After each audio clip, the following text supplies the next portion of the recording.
to bazamba et na biso Nathalie Fundu loto komonaka molongo penza motungisa mi na mbongo na tango lo motakuyi kolala penza malamu te molungi na kati bandako to moni yango na po yango Jean-Claude Ngakoso ministre ona atali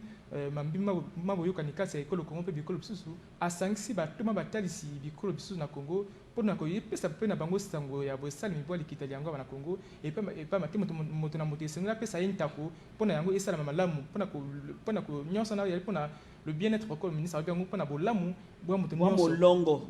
bolamu bwa molongo et c'est comme nyonso moto azali esengili abika malamu donc apema malamu penza loto ko mona ka penza bato bako kataka bazama kilikili o bazama pokata ko pesa biso penza et pour ça ya ko bikila malamu te loto mo moto a du moins à le mettre boya ti na kati ya na zamba na ba changer na mbongo na tango le ko sala isala maka boye ce que melipe moi likaya no au du au bak na kati zamba boye mona zamba du penza moto tout ezali penza mabe na po yango ba ministre abi ke ayebisi ke na mokolo moi tout mi balé na sambo kino moi tout mi balé na mwambia saint ozali likita dine dia bitima biseto ya Kongo diko salema na tina ko bongo batila mabana mazingi bato Nathalie Fundu mai mazali na likita makasi pona bola mwa moto nyonso o molongo moto sika fandi esengela za na kati na kimia pe abika penza malamu to ko monaka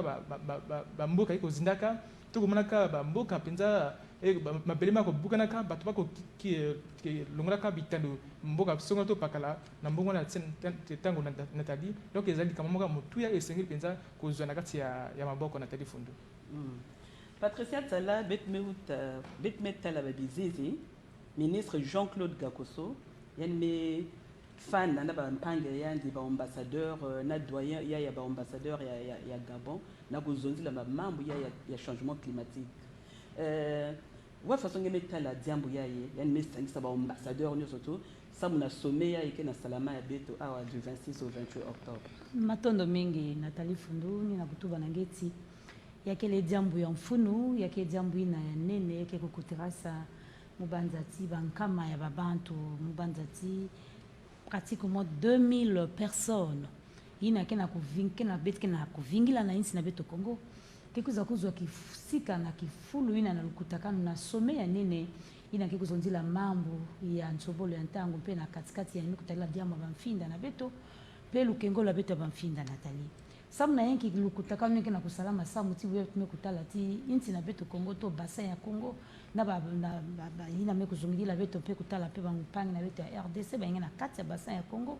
bubu yake le deuxième poumon écologique ya bwala na be ya insi na beto ya disons ya inza na manima ya Amazonie yake ni bassin ya Congo kana kuza na manima yake ni Borneo Mekong na ba bassin nyonso tatu na bizinga ya nene Nathalie mutu na kobokila yao na kutala ti l'Afrique centrale kele na kisalu ya nene yake na kusala pe na kati ya bamfinda pe ya beto ya Congo pe kana kusala ti ba bantu na inza baza bakuvumuna mupepe ya mbote baza bakuvanda bubu kana mwa tileka minkwa musu ya ntango mikukota ya nsobolo ya ntango me ba insi na beto ya Congo pe bassin ya Congo kena kusala ti bubu ya beto kuzwa mupepe ya mbote ni na ti beto fana kukengidila bamfinda na beto me na kukengidila bamfinda na beto yake kusosa yinki lukutakano yake le kuvukisa mabanza kana ministre ke kutalaka mambo ya ba insi ya nzenza mpe ya ba nzenza ya kaka baina pe ba kongoleke na kati ya ba insi ya nzenza kuzwa kalukutakano yana ba mvoala baina nyoske na insi na beto Congo Nathalie ni na kusala tina kupesa bao be kusala kisansu me na kupesa bao inswa ya kupesa mvingu na bankunzi na baba ina bakukwiza na kuza kuzwa kisika na kifulu ya na kuzaba wapi mutinu betu fana kusala na kusosa ke nsobolo ya ntango kunatisa malema mingi ve na kati ya inza wapi malema kana kunata betu na kutala tiku bulumuka ya ntoto kudiama ya babwala na ntango wa mvula kena kunoka pe ba mini to ba ntango ya ngolo ina betu bandaka kutala NTTV bu betu na kutala pe ba nzadi pe kena kuyuma pe betu kutala beto na insi na beto Congo bu betu kutala Nathalie ina betu ke zonde ya ba conséquences betu ke zonde ya na ba conséquences mais Patricia Tsala betu metala élément diambo ya mfunu ina ba bantu le na kuzaba si ministre Jean-Claude Ngakoso mais vukisa ba bantu bamvoala nyonso ba ambassadeur nyonso yakele samu na kuzona ba ke bet baka na tima beto que diambu yayi yaki kaka le Congo yaki vers le Congo yaki le monde entier yaki kaka l'Afrique vers yaki le monde entier et puis beto fana kupesa pe mangolo na baina kana ntamba na kuzona beto kengidi la mfinda yaki le diambu na kusosa kupesa mangolo buba kezo na mtini ngeme kutuba yawo mmekulanda ngena ntonono buba ke nimina baina ke kuzinga kana katikati ba bwala ina beto beto bokla ba population riveraine bakudia diaka mtini na kudia nyamave bakuzenga diaka mtini na kuzenga ba misitu ve bakusala diaka mtini na kuzenga ba mfinda na beto ve minantangu na benu fala kupesa ba ukima ina ke kuvingana kuna kana mutu ne kuvandaka ni activité mtini ke kutubaka ina vandaka kupesa yani mwa pata to lucrative na vie yani avana kujwa mwa kima kudia ama na kukota na sangi na kufa bibulu na kudia bwe bitu fana kufa diaka bibulu na ve bitu fana kuzenga dia ba insi fana kuzenga be deforestation bitu fana kubika si balen kudia dia ba bibulu ve fuba pesa bao kisale ina kile kupesa bao ina bake kudia me yake kusosana yiki ni mbongo et puis na kutala mpe lukengolo bubeti na ba eco garde si balenda ku baka dia ba kunive na kulambila il faut ba pesa ba possibilité ya ko changer ba habitude ya mona ya moderne ina ke kusalati voilà mutindu ya kusalati ya kuvanda na ba impact ve na nzila ya ba mfinda na beto doni na kutuba na ngeti yake na nsatu ya mpata ina parce que beto fe bantuke na kubebisa inza na talif fona kutuba ya mbote ba grand pollueur mutino ke kubokla ka ba ina ke kubebisa ka mfinda bengena ba industrie ya nene bisalulu ya nene yakele ni ba yinke na ba putulukieza ba ina ke na ba insi ya nzenza na ba insi ya ba mindele mutino metike kubokla ka yao mais ntanga bake na kufilisila beto gaz carbonique na ku détruire beto ba mfinda ka na kutala tike na kuyuma bi donc ni ba bantuke na kufilisa ba mini ba milinga ya imbi na kati ya bwala na kati ya le monde mais nantango bafana kubaka ba responsabilité ya bao donc na kusala ti lukengolo ya mbote kuvanda betu batu beku bikana na ba mfina batu beku bikana na ba nzadi na ba mubuyu ya maza betu fana kusala ti lukengolo kuvanda sa muti ba nzadi na kuyuma ve ba mfinda ina kubeba na ve bafana kupesa mangolo na ba peina kena kusala ti ba mfindi na vanda bubu betu na kupema et ya frère ya mikutalana bavana kutubati l'Afrique berceau ya l'humanité berceau ya l'Afrique ni mupepe ya ibubiye l'Afrique na kupesa na kati ya inza ya mvimba Nathalie leo na kutuba na ngeti lukutakano ya sommet ya 3 bassins du Congo ke kusalama kilumbu ya 10 na zole na sambanu tina 10 na zole na nana yayi ke kuvanda na ngonda yayi betu kele na ke bilumbu ke kukuza na ngonda yayi na Brazzaville betu mikutala bisalu ke na kusalama deja samna nkubukulu ya mkembo ina nene ke kubwana ba bantu ya mingi na mingi pratiquement 2000 personnes ke kuzakuzwa kisika na diambu ina mekutadila nsobole ya ntango mpe mikwa musupelu kengolo ya bamfinda pe na bassin ya Congo. Merci Patricia Tsala. On va repartir pour suivre un autre élément du côté de la réalisation.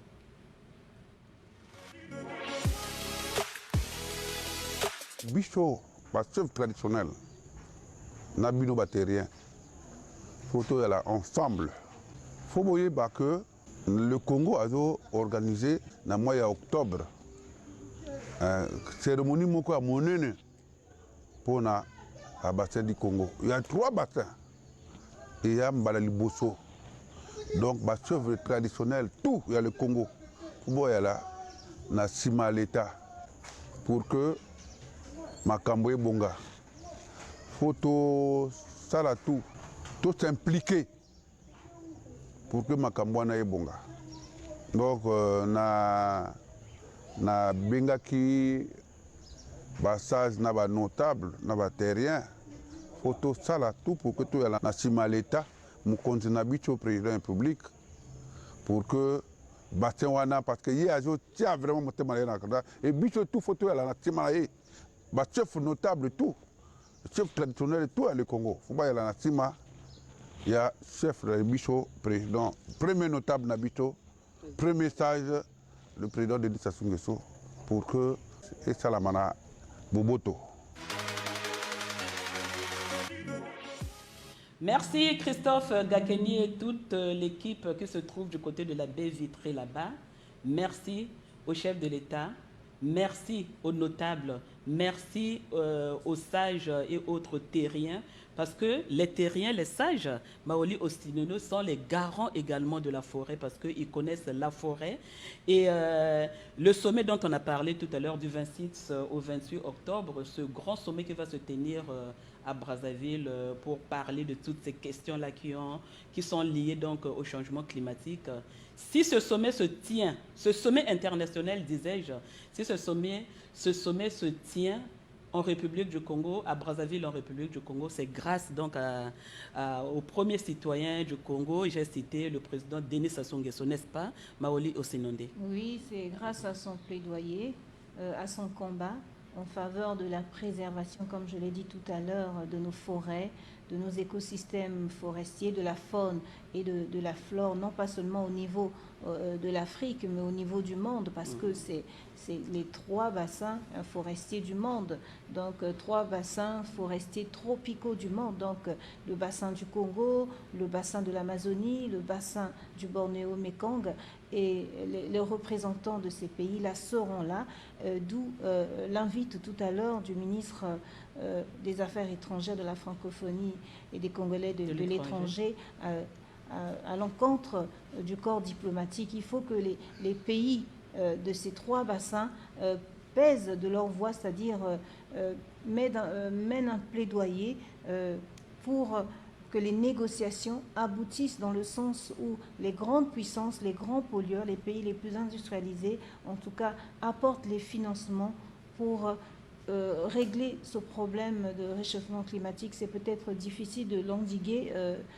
complètement, mais progressivement. Mais au moins juguler, juguler les impacts, les conséquences de ces changements climatiques. Et c'est aussi une invite, Nathalie. Brazzaville va accueillir des délégations étrangères, en tout cas des scientifiques,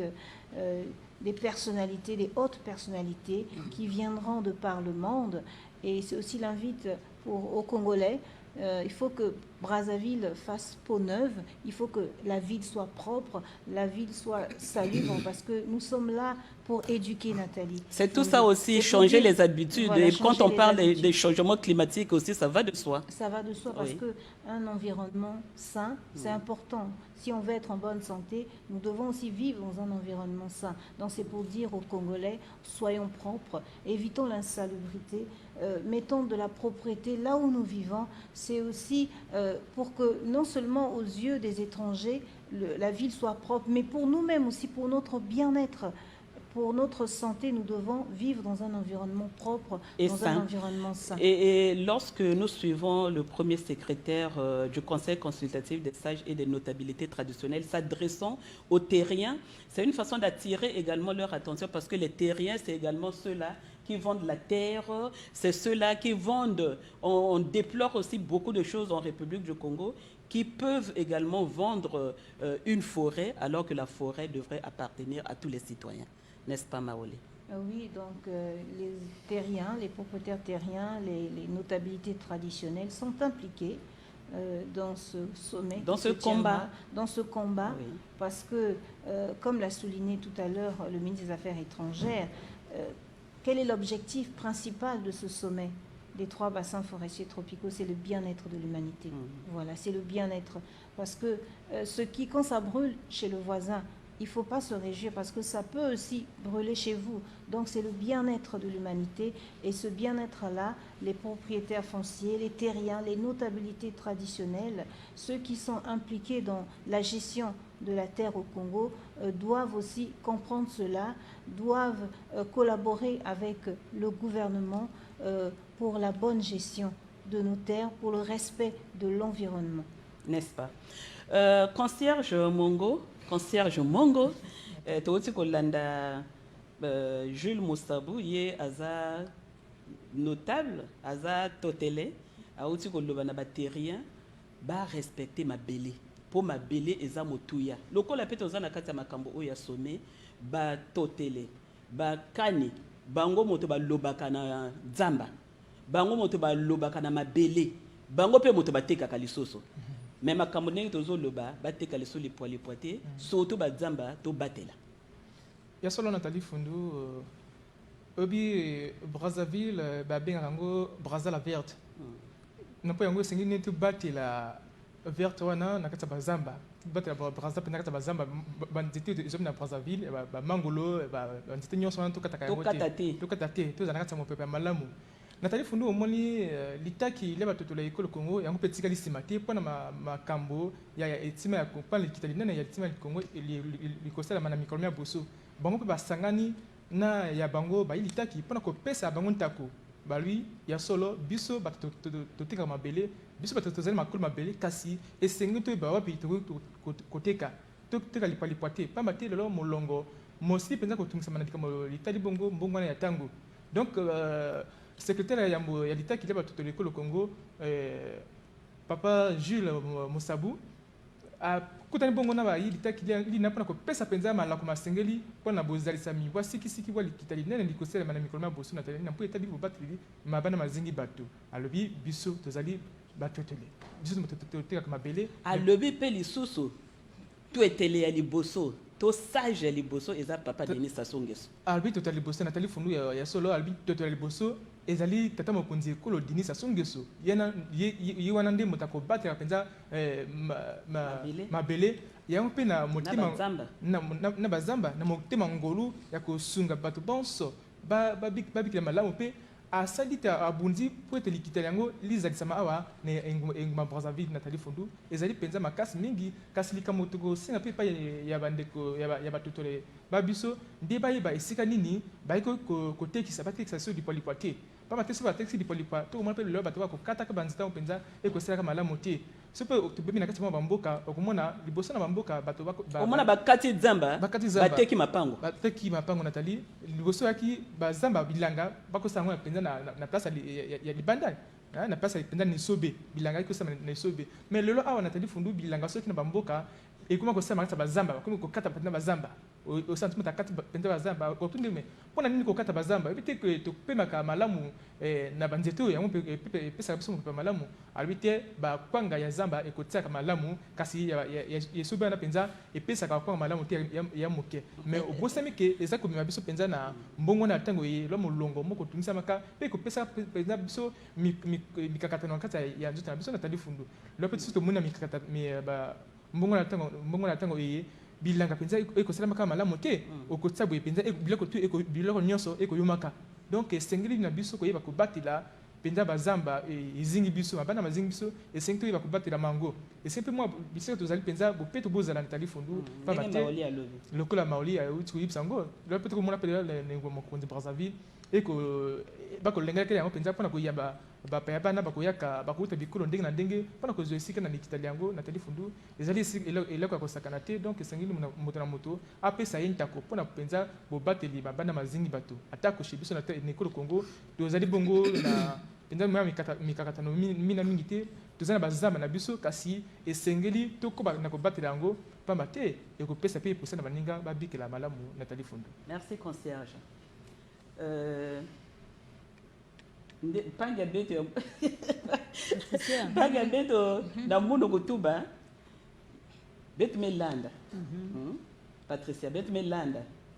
nge wapi diamu ngeke bakisa ngeke zonza wafasi mkebwela toujours Nathalie na kutala ti bamfinda na betu kele mfuno mingi na katikati ya luzingo ya muntu na kutala ti mupepe betike kupema betike kuzoya na nzila ya baiti il m'a que l'oxygène que basika na baiti na manima c'est vrai que basika gaz carbonique ina natanga kupima kama ndambo ya oxygène mingi ni oxygène bete kujwaka kana baza ba mfinda na betu kuzimbana Nathalie yake lempasi mingi beti kina kutala babwala mingi na ntango ti yake na kokota yaninga kina kokota ya ngolo ina kina kusalati ya kunata ba minkwa musu nime kutuba ti kuzonjila minkwa musu manima mais beti me kutala mfunu ya babassin ya Congo lukutakano ya Nathalie munu me kutala ti yake le diambu ya mnene diambu ya nene ke kusalama samu na yake antango mingi wake kuvukanaka me beti sola kuzaba wa mvutu ya mbote kubuta beti na nsatu mvutu ya mbote kubuta na kati ya lukutakano ya samu ti insi ya Congo beti ne kutachi beti na batorbière na kusala ti kizumbi bizinga ina ya mnene ina ya maza ina kena kusala tia kupesa gaz carbonique na peke na kusala ti ke kustabiliser bwala na beto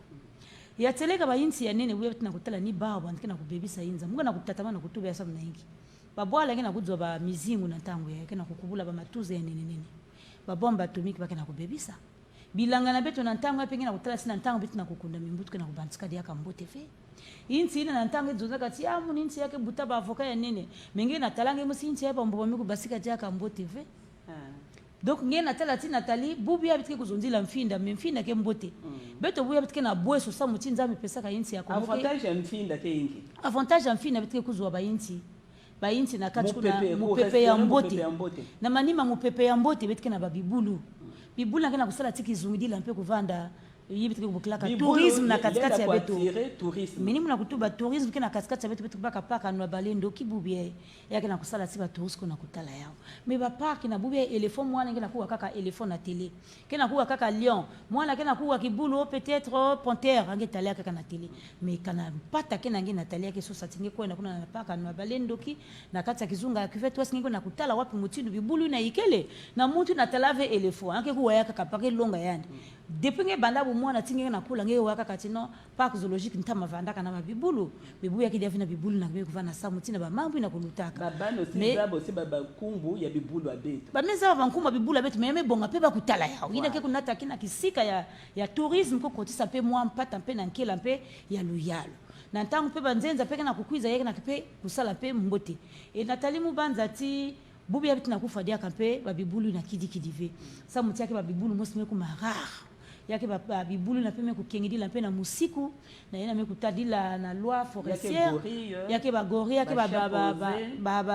nani ba bibulu na ke intégralement protégé kala ngeme kufa kibulu na ngeta la singi kuna kusala bolo quand même 5 ans ya bolo ko penge na masembo ya nene ke kulanda ngena kufuta ba ntalu ya mbongo balumanda ya mingi donc bibulu na mitfa na kukengidila yao e bibulu kena sala hiki mutindu gori éléphant betu baka mutindu éléphant kiki bulu ya nene na ndutu ya éléphant ke kuzingaka ba bibulu mingi na tango éléphant ke na kudia matiti ayake na kudia mbuma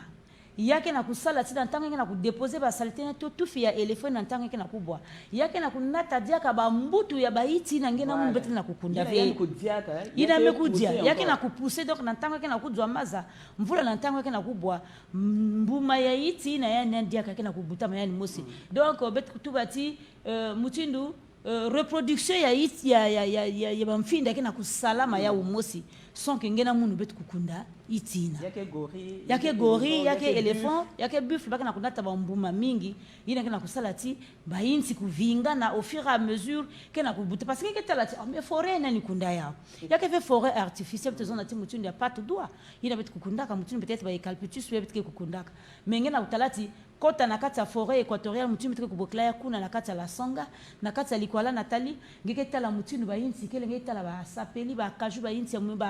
ba zobe ba iti ya mutindu na mutindu ba negre na ntange kuzonze inchi ya nani kundaka yao ngeza ba inchi yango mais mumesa na voilà Patricia ngefa na moi fioti parce que émission qui était encore plus d'une heure de temps beto futuki la kuna na réalisation côté à papa Christophe Gakeni n'est-ce pas Maoli Ostinonde on va suivre donc un autre élément et puis on reviendra toujours pour analyser et commenter Matoun. Bicho na côté à conseil consultatif et ça c'est traditionnel. Toujours peut sabango ka ba conseil ba respecter ka mibeko ya mboka. Pour que musala que ministre d'État mabiala zo sala et kene na malamu. Parce que y a jo représenté le gouvernement, l'État, lié. Donc faut pas respecter en bien. Bicho institution na bicho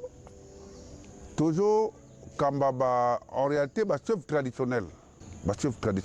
Mais dans le chef traditionnel, il y a des notables des stages. Mais dans le cas où il y a des terrains bayali. Et c'est pourquoi, dans le Liboso, que dans le cas où il y a des bureaux, il y a des terrains, le président de Bango a des stages. Le président Moussoussou, na moni bango baza basage baza na bureau ba notable musutu to moni bango toujours pesa bango ba conseil pour que bayoka c'est pourquoi bango moko ba dit même ba directive moko makasi balobi que bakoteka encore domaine T. Si l'État si l'État a l'équité, faut l'État a l'écart. À tali plan, si sur le plan, après maintenant, comment teka. Donc faut y là en relation, ensemble dans l'État pour que ça là ensemble. Conseil maté ya na kopesa yali ete bandeko yo baza kosala ba pratique wana koteka bibale koteka bazamba ezali malamu te. Conseil ezali ke batika yango parce que soki te tokobebisa yango tokobebisa parce que ba preuve yana na ba mikili ya baninga misusu bazali susu na yango te. Mais biso to batela yango parce que eza avenir ya bana na biso bakoya lobi ba mona yango. Merci à la réalisation. Maoli Osinondé, on a suivi d'abord une fois de plus le vice-président du Conseil consultatif des sages et de notabilité traditionnelle. On a suivi également le sage de Mokeko qui demande à ses frères, hein, je peux dire ses frères, hein, les autres sages dans les autres départements, de ne pas vendre les forêts, de ne pas vendre la savane, de ne pas vendre les cours d'eau et de préserver notre forêt, de préserver nos cours d'eau, de préserver nos eaux. N'est-ce pas, Maoli Osinondé? Oui, malheureusement, Nathalie, il y a de ces propriétaires terriens qui ont l'audace, je pourrais dire même le toupet, de vendre des espaces réservés par l'État, donc des espaces protégés, des aires protégées, et ce n'est pas normal. Et d'où l'invite de ce chef notable, de cette notabilité traditionnelle. De la Sangha. Voilà, de la Sangha, à l'égard des propriétaires terriens. Ils doivent arrêter de vendre des forêts, des plages. Ces espaces sont réservés par l'État. Donc les propriétaires terriens n'ont pas le droit de vendre ces espaces de terre ou de terrain. Et j'espère qu'ils vont intérioriser cela, parce que s'ils ne respectent pas, la loi est là aussi pour les frapper. Pour les frapper. Et là, on ne dira pas que l'État est méchant. Non, non, non, non. L'État, c'est la rigueur. Et ce n'est que dans la rigueur, dans la discipline, dans le respect des lois en vigueur, que le pays peut aller de l'avant. Et ce n'est que de cette manière que nous pourrons préserver nos forêts, notre savane, notre végétation, la faune et la flore en République du Congo. Et en vendant les espaces réservés à l'État, comme tu as su bien le dire, Maoli Osinondé, les conséquences, c'est quoi? Les conséquences, c'est quoi? Les conséquences, c'est des tremblements de terre, c'est des glissements de terrain, ce sont des érosions. Et vous voyez... Et c'est déjà des précautions que les sages sont en train de prendre en prenant ces lois-là, et bien sûr avec le ministère des Affaires foncières. Ce sont des précautions qu'ils sont en train de prendre pour ne pas vendre les forêts, demander aux citoyens et surtout aux terriens, parce qu'ils disent que ce sont leurs terres et donc ils peuvent vendre à qui ils veulent. Mais il y a des endroits qu'on ne peut pas vendre. Hein, c'est ce que et c'est ce que tu as dit également tout à l'heure, Maoli. Il y a des endroits qu'on ne peut pas vendre, comme la forêt. La forêt appartient à tous les citoyens. La montagne appartient à tous les citoyens. Les cours d'eau, le fleuve, l'océan appartiennent à tous les citoyens, n'est-ce pas? Oui. Par exemple, si on peut vendre une forêt et qu'on puisse... couper tous les arbres qui sont dans cette forêt. Les conséquences, c'est ce que tu as dit tout à l'heure. Oui, les conséquences... Construire des maisons et tout, et puis on reviendra un jour qu'il n'y a plus de forêt là. Et c'est ce que nous déplorons aujourd'hui, Nathalie Founou, parce que ces changements climatiques que nous déplorons aujourd'hui sont accompagnés d'une augmentation générale. Donc il y a des modifications du climat accompagnées d'une augmentation générale des températures moyennes au niveau mondial. Les fortes chaleurs, la montée des eaux, et tout ça, ce sont les et c'est ce que l'on a vu, on a tous pleuré. En Afrique, on a vu ce qui s'est passé au Maroc, on a vu tout ce qui s'est passé en Libye. Et c'est tout ça les conséquences des changements climatiques. C'est triste, c'est déplorable. Il y a même des pays, des îles qui ont été complètement rayées de la carte mondiale, qui n'existent plus à cause de ces changements climatiques. Donc nous devons prendre conscience de cela et modifier nos comportements à l'échelle nationale tout comme à l'échelle internationale. Patricia Ntsala, il y a que ba mesure que l'État est bête que na besoin ba terrien ba quelle basage bakele mais bakena zonza na bao batekisa baforêt batekisa bamontagne v batekisa bemetela bakote ya kaka yake na rivière pourtant yake ça yenda kufanda rivière parce que yake na babwala kaka même moi mazakele v bampanga beto bake mingi na ba pays désertique moi mazakele v mais betke na ba forêt betke na ba rivière betke na ba cours d'eau betke même na la mer mais ngetala côté cours d'eau vandaka to côté moi affluent moi c'est lutaka ngetala o bametekisa bametula inzo bametula toto bametula toto bameromble to bamefilisa bamebokila baarchitecte bamekanga cours d'eau ya vimba e bametunga inzo. Nathalie ya tele kankananga mikutala ti bakuluntu na beto bayaki kutalaka bamambo ya bambuta ndokuvukana na kusala na kutala wapi mutinu bafana kunata pe ya bao mpe lusalusu to mabanza na kati ya lukutakano ya some ya 3 baseke kusalana pe bakuzonza na bayina betike kutola bamfumu toto bayina ke kutekaka toto na bamapanga toto kele na iti toto na isi ke na maza toto ni kote betike kutungaka donc bao bakile babantu bale na bikana ve Nathalie bakile babantu na kile na katikati ya mfunu ya jambo yae sa muti toto ina kana bene kutekisa yao yavandaka ntoto ya mbote ve na ntango babantu ke kuzinga betike na kutala bubu tena kutala ba érosion bantoto kena kubumuka mabenga ya nene kena kusalama kana bame kusiamisa ba terrain to ba mfumu to ba kutekisa vesa muti mutu ngeme kutuba kisika ina ba kutuba kati ya enza de me kuluta awa betu be kutala kota ya Pointe Noire mingi buya fosami kutekama babantu be tunga bisika alors que ina yake côté ya l'état ina yake côté ya l'état balenda tekisa ve mais wapi mutindu pafungi tala ba mvoala parfois banzenza babantu ba insi ya nzenza ke bametekisa na banzenza bordure nyos ngemetala tiba tekisa ka bazoni mais bazoni betu kuzonza ka ba jaune mutindu maulimi kutuba bordure nyos protéger ina bakutubaka bordure nyos ya la mer bametekisa ya betekisa na ba étranger mais kuma ya bao mais nantangu bene kutekisa kana maza nantangu inazola kuhumu nazola kurenga na kukuza kupema peut-être na moi jelo ina ke kuvandaka na ndeko so bene kupesa yandi force yandi bene vutuka kune nantangu maza ke kuvutuka na ngola ke sala yake kujamisa bene ba inzo yake fo babat na manima ke vanda ti l'état tarila beto jambo ya ubiachi beto kuna ba inondation me salama donc jambo ina betina kuzola ve Nathalie kana ngemi kutala ba fumu toto me kutelama na kuzibula pebes na kutala ti beto zaba pe wapi mtoto beto fana kuteka mtoto ni baba ntuke tekaya la bake kotana mfinda bake salami siku no bake kotana mfinda tekela bakuzenga bakukabula bana bakulotir ba zone bakukabula ba delimitation ya ba zone bao na kuteka mtoto baba ntuke vandaka me bazaba mtoto ina kana ntango na kutekisa yao na mbote ve ke kunatisa beto minkwa musu ya mingi na ntango mimi kutekisa zone ngimeza batia ke zone mosi vraiment yake accidenté zone mosngi na tala c'est marécageuse na tala na bord à ceinture ya nani ya fleuve Congo na mutini ba mekutunga kuna mentama vanaka kusala mwa ba jardin vanaka kupesa beto ba madia me bandani mekutekisa ya bana pesa mopepe ya mbote ni ba fumu toto donc Nathalie boyetu na utala tima kwala mekuzimbana na kati ya bwa la Pointe Noire sam na yiki ba inzo mekutungama ba industrie ba bisalulu mekutungama na bord ya nzadi mais na ntango maza nenge na kukuba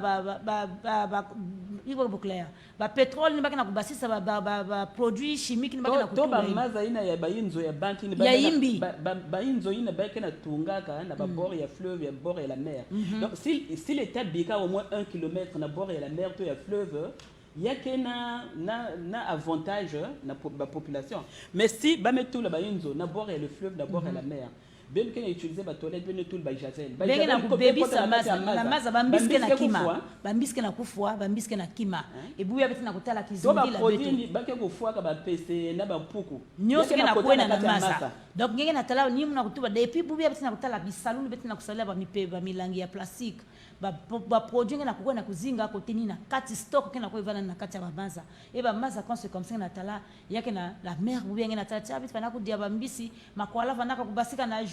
ngetala ke losama makwala ya 200 Nathalie Mumba la tete mukona na Pointe Noire muvu na ngeve Nathalie makwala ya 200 ya vanda pratiquement 24 poissons mais beti le manana kudja ya timbasi ben me grillé ya ngeke na lema na makwala ya 4 soka na ngesu makwala ya 4 ngeke na ta na Pointe Noire singe na baka train nzila ngeke kabla même na bankunzi mais bubi ya 1000 francs makwala zolo ça na yinki ni ba conséquences ba changement climatique avec na kutala betka na kuziti save côté betka na kutunga bantoto na betka na kuziti save yao betka na kutula babima ina kena kufanana na ve betka na kutunga na bisinga me kufanana na ve pe betka na kutula babima ina zolaka kubonga ve na ba place ya mfinda kana veme kutula mfinda buya isangi ke kupesa dia mopepe ya mbote ve ngeme ko na tula ki saluni ke ku produire babima betka ko kila batino ba produit chimique ke na kubebisa betka na kutala tibu betka na kutala tiba mfinda betka na ise ba mfinda ke kuvandaka na ba minéraux pe mais kana exploitation ya mbote ke na kusalama ve Nathalie ba population ina mpeke kuyangala la ve sa muti betka na kutala na ntango betka na kusala babima mpe me baba on peut pas fana kubaka pe ndandu ya bao mpata peke fana kokota mpe na nkele ya luyalu sa muti bakusadisa mpe babizunga ina bakutunga batupitalo mekana wengi na kuteka kaka na plaisir ya kuteka benge na kusala veti ndandu kutalana na bayini kana kuzinga kuna ndandu kutalana na kati ya luyalu mubanza tia keke ya dimingi donc ina ba mesi amisa vraiment ba terrien bakutekisa na ntsa ya kutekisa ve etala pe na nani penge ke tekisa toto yangi ngeke tekisa bwala donc benge na babana benge na bamitekolo ke kukiza mbasi na lukoso ya mbongo babana ke kuvanda kwa pisika mbasi donc na kutuba ti bubye na kutala ba maji mingi ke na kuzimana na kati parce que ba mepesa nge mbongo mingi ngeme tekisa na étranger ngeme tekisa bitando ya nene na ya nene ngeke tekisa ba domaine tekisa ve ba bitando ya nene ba hectare ba tekisa et puis ba tekisa ba place na l'état met ça là déjà même moderniser déjà mais idika imeni donc ni na kutala ti Nathalie kana betu kusala mutini na madi ya mingi peke kuzimana na kati ya bwala na betu bet quels ont dit tout à l'heure Patricia Nsala concierge mongo ndenge to uti ko landa mbala mususu mbala ndenge to landi na bilili lisusu Jules Moussavu ndenge azo lobela na bandeko na ye parce que na kati ya ba terrien ba totele na ba kanipe bazana kati kuna bango to bateka mabelembe ba lobi bateka ba hectare te bateka ba zamba te bateka ba montagne te bateka ba mai te parce que mai wana eza motuya yango moto esala ka to pe malamu to sala bilanga to lia pe makambo mosusu ebele to sala na kati ya zamba Nathalie Fundu ya solo oyebi soki biso lelo molongo moko lelaka na mbongo na tango na koloba ete mbongo na tango ezali biso bato toza na origine yango Nathalie Fundu ba mate to koki mosala makambo penza malongo banité ngomba ebi place ngomba ezaka mingi na sinango ezaka to na ma mosolo biso oke oteki ngomba tango mutako tunga likola ngomba kuna tango mboli ko beta mabele makobukana tango mabele makobukana mabele ngomba makokita na ebale to ekiti na ebale bongo ekangi ebale ekopesa so bate posa penza ya kosala na misala na ndenge longo banité ezekoza mai to komelaka maruta na ebale na misolo mai penza ba bongisi yango après ekome ko bimana biso na ba pompe mais kasi se to teki bangomba mabele mangomba kangi ba mai to kokine wapi yango to komaka mbongo na tango Nathalie Fundu la personne qui na kasa bibale mo na penza bibale biko yo maka to mo pe ba mbiso ki pe o mo na mbisi ko tepa ba mbisa ko pola lo wan to sani yi penza mabe donc mabele mai bakoteka mai te mai penza ezali ya moto nyonso loko bande kopanga ba uti ko bisango mai zamba pe eza ya moto nyonso zamba ezali ya moto nyonso santi so ozana mwa likasa so to pakala so na kina na zamba kuna na kozango mbango mais lola so kosi na zamba ngo pona kozama likasa ngo yipasi loko pe bande ko na biso bakoteka bakoko na koko mingi abala kuna mais so kipe na zamba ngo pona jakoko ekuyipasi pa mate bazamba bakati yango Nathalie Fundu bateki mapango so mais lokola babandi kaka koteka sikoyo batika sikoyo pona zamba na biso ezonga zamba na biso oyo toza ko batela oyo forêt équatoriale eza nano mais moi bazamba mike bazoteka wana batika parce que bazamba wana yango pe zo sala pe epesa pe makasi na zamba na biso monene po biso zamba wana et ndenge tozo sala sommet na biso o yango moto ezo sala que molongo mobimba bato ba pema malamu bien sûr Nathalie Fundu lokola émission na biso bonjour Congo bonjour le monde les émissions moko éducative yango pe to ko senga na bande kwa biso ba yeba ko tika bazama kilikili batika ko tika yango zamba na bazama miki ne ko pesa makasi na bazama minene e bikela malamu penza malamu mopepe malamu ezala ka pe Nathalie Fundu na po yango pe to ko senga pe na moko pe esika fanzi sipe akoko lo na mwanzi te moko na kati lopango pe ekozala malamu nyonso ne ko salete place mutafanzi mopepe malamu ezala ko iti kozala na kati lopango nzete ezala te ozala na kati ya ndako lokola moto ayi na kati ya boloko wana mpenza ezali mpe malamu te. Et surtout likambo oyo tozolobela ndenge Patricia alobaki yango toboyi likambo wana ya koteka mabele ya koteka zamba ya koteka bibale to ngomba na baétranger.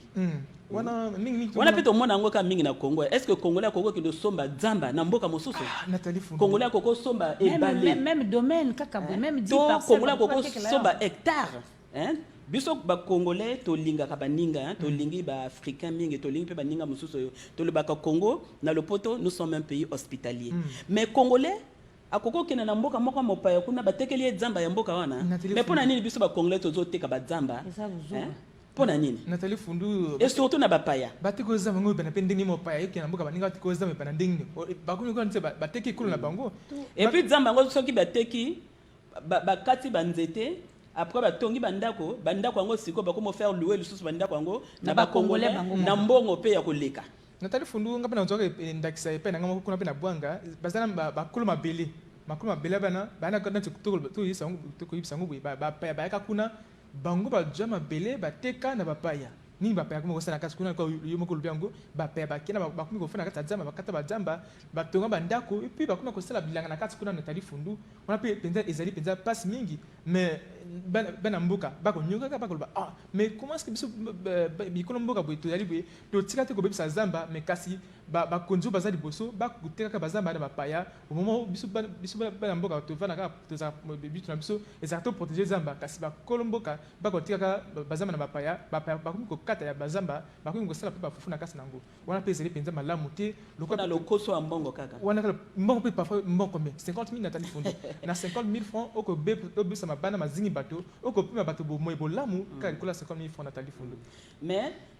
lokola pe l'état na biso a télémeli bango to moni papa ministre Mabiala télémeli bango lokola pe ba sage conseil consultatif des sages et des notabilités transitaires ba télémeli bango parce que bazui loi makambo oteka liso ba hectare ezate bateka bazamba te bateka balete mais ndenge pe tozo sala tozo bongsa makambo na biso ya mboka na ba sommet o tozo sala pona terrien ateka pe liso te pona bato pe bateka ba bitu ya mabe wana ya kokata bazamba pona balambaka to bakena kozwa toujours nyama na kati ya zamba pona balia bapesa bango mwa mosolo lokola soki yo mesana ko lia ebubu o mesana ko lia antilope o mesana ko lia gorille o mesana ko lia nini comme eteka makate nini babenga ka nini singe buffle makaku a mesana ko lia ngo bapesa moyen mususu to batiela bango biloko mususu baliaka bangombe baliaka bambisi baliaka biloko mususu maintenant likambo oyo ndenge to lebaki na mundu kutuba pe lokola balobi bakata zamba te tokataka pe mingi te po ba grand pollueur bango kuna na poto basala ba usine ebele ba so bazamba te mo pepe on ezobebisa ti Afrique ya biso ya mwa ndambo na boto zo sala ba pesa so moyen pona tokata liso zamba te batinda ba moyen mususu oyo ba mama balandelaka ya solo Nathalie Fundu mokolo moko na lanzi bandeko biso baka balobi ya solo bon bakongala biso to sala bui mais wana tokata bazamba te mais wana ezali nzela ekopesaka biso epusa ya kosumela bana bakaye ya kolesa bana mais soki bakongala biso tokata bazamba esengeli bapesa biso mwa eloko tosala pour que tozana epusana ya kolesa ya biso libota mais bato mpe bazoloba na biso ya mwa moke oyo biso tosalaka mpona kosurvivre tosala te bango kuna basalaka ya minene mais bapesa pata mpona biso togarde esika wana ezala kaka malamu ya solo Nathalie Fundu soso okolola monaki bon nga nalingi nzela oyo te mais kasi mpo ozape na epusana ya encadrement na siko na nzela malamu yo lelo koloba na monaki nga nalingi na mwana na mwasi nalingi obimaka libana te okingi kosalaka mobulu libana te mais kasi esengi mpe ozala makoki yana soki mwa asanza esiki bopesaka mwana mwa eloko argent de poche ya kosoma mwa eloko asepeli nango mais ye kopesaka mwana batoli omona soki sanza esiki eloko kopesaka mwana te na bandi te mwana koyoka mpenza te donc bakobebisa mpenza bana bazingi bato na bikolo biso binene basengeli babengi grand pollueur basengi bongo baakompagne bandeko bakokata banzita mike pamba te tokomonaka loka uti koyebisa yango wana mingi ezala na bakupa ya minene ya bikolo bisusu